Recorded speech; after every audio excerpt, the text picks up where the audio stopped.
No Kristaps Porzingis, no problem, as the Boston Celtics have Luke Kornet to step up and be that backup big. He's done phenomenal with Porzingis being out, and we're going to be diving in on how impactful Luke Kornet has been for this Celtics team as that backup center. Plus, Derrick White has been that hero, absolutely raining those threes in the Miami Heat series, and now carrying over to the Cleveland Cavaliers series. The hot hand is striking, and we're going to be breaking down how electrifying he has been for this squad. But before we dive in on all of this exciting Boston Celtics news, we'd like to let you guys know that around 65% of our viewers are not subscribed. So we'd greatly appreciate it if you guys hit that subscribe button, as we're on the road for 4,000 subscribers by the end of the playoffs. As you guys know, we do live watch-alongs. We had ours yesterday with Brandon Slater in the first half. If you missed that, go check that out. But tomorrow we'll have another one breaking down the Game 2 versus the Cavaliers. Without further ado,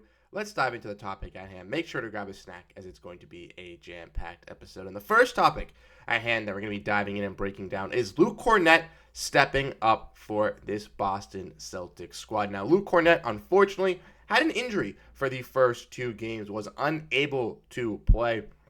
Got a little bit of run in Game 3 for Boston, trying to work himself back in there. And then, as we all know, Kristaps Porzingis suffered that calf injury in Game 4 versus Miami. Luke Kornet came in, helped out in the second half, and had a big Game 5, and once again, just had a fantastic start to this series versus the Cleveland Cavaliers. We want to look at this tweet from Tomac Korolowski. We can see that another shutout to Luke Kornet. He had 4 points, 10 rebounds with 6 offensive rebounds, 2 assists, and 2 blocks tonight.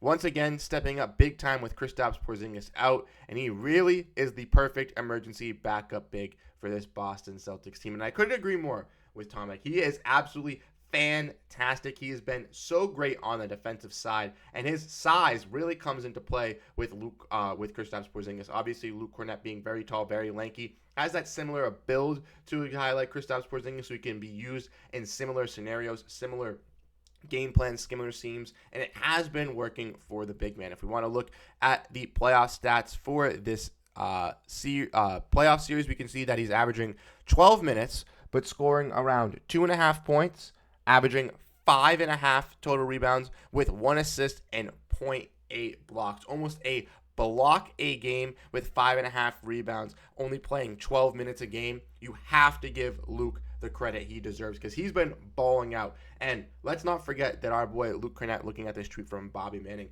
held Bam Adebayo to 36% shooting from the field, 5 for 14 in the whole entire series. When he was guarded by Luke Kornet, he put the absolute clamps on him, and he did that again once last night, getting 4 points. Should have gotten a putback lob that got overruled, which was absolutely BS. But 10 rebounds, with obviously 6 of them being offensive, giving those Celtics those second chance points. And the Celtics, once again, dominating on those offensive rebounds. That's key for this team's success. We saw in the regular season it wasn't our strong suit for the playoffs. It was something that I said we need to hype up on. We need to work on the offensive rebounding, the turnovers, and the free throws. And we've seen all 3 being worked on throughout the entire playoffs. In the offensive rebounding category, the Celtics have controlled. Last night, winning 13-7 versus the Cavaliers, and in the previous years versus Miami, dominating them in every aspect. And Luke Kornet, again, is that dog. He was given the woofs, he was given the barks, the bow wows. There were lots of barking noises last night at the Garden, because Luke Kornet is playing like an absolute dog. A guy who could ultimately get a big-time deal in this offseason as another backup big. And with the Celtics, their front court being one of the biggest question marks for the playoffs, with guys like Luke Kornet, guys like Xavier Tillman. If Kristaps Porzingis goes down, can we rely on Al Horford to play all these minutes? It is truly coming through, and we're seeing the bright light at the end of the tunnel with this depth, with this core, and I'm loving what I'm seeing. I want to give a little bit of a bird for our boy Luke Kornet before we head out here. But let me know what you guys think down below about Luke Kornet. Drop your thoughts down below, because honestly, he's been balling out. I was hating on him at the beginning of the regular season, but man, oh man, has he turned up at the right spot for the Boston Celtics and is clearly deserving of these backup big minutes. But if we want to dive into the next topic at hand, it is Derrick is the hero, because their man Derrick White is absolutely torching NBA teams. Like I mentioned, He is raining threes from behind the arc. Had 7 for 11 from three-point range last night. Absolute masterclass from our guy in Derrick White. And if we want to kind of dive in and look at that, we can see that he's the first player in over 20 years with 20 points, 55 field goal percentage, 50% from three, and 90% from the free throw in a playoff run, which is absolutely ridiculous. And like Jaylen Brown said, if you don't know Derrick White, you better get to know him. That man has been balling. And we've been talking about Derrick White from the start of the season being snubbed on that top 100 list. From talking about Derrick White being an all-star and how he should have been an all-star with the stats that he put up. Guys like Reggie Miller were hyping him up, and like alongside myself. And now Derrick White is doing some phenomenal things in the playoffs. Like Jaylen Brown said, if you think Derrick White's just a role player, if you think Derrick White's just this guy that's going to get you 12 or 15 points a night, you are absolutely wrong. This man steps up in the clutch. He is needed when the Celtics call for him, and he absolutely delivers. Game 3, absolutely hot at the end of the game to keep the Celtics alive. In Game 4 and Game 5, was absolutely on fire, keeping that trend going over and over. And then as we see again in Game 1, in the next series, after, a couple days off, that hot hand is still going on. The Miami Heat fans woke up Derrick White when they put on those white hot t-shirts, because this man has been on absolute fire. If we want to look at his shooting chart from NBA University, you guys can see he is dominating the scoring efficiency right now. He's averaging 22.8 points per game on 75% true shooting.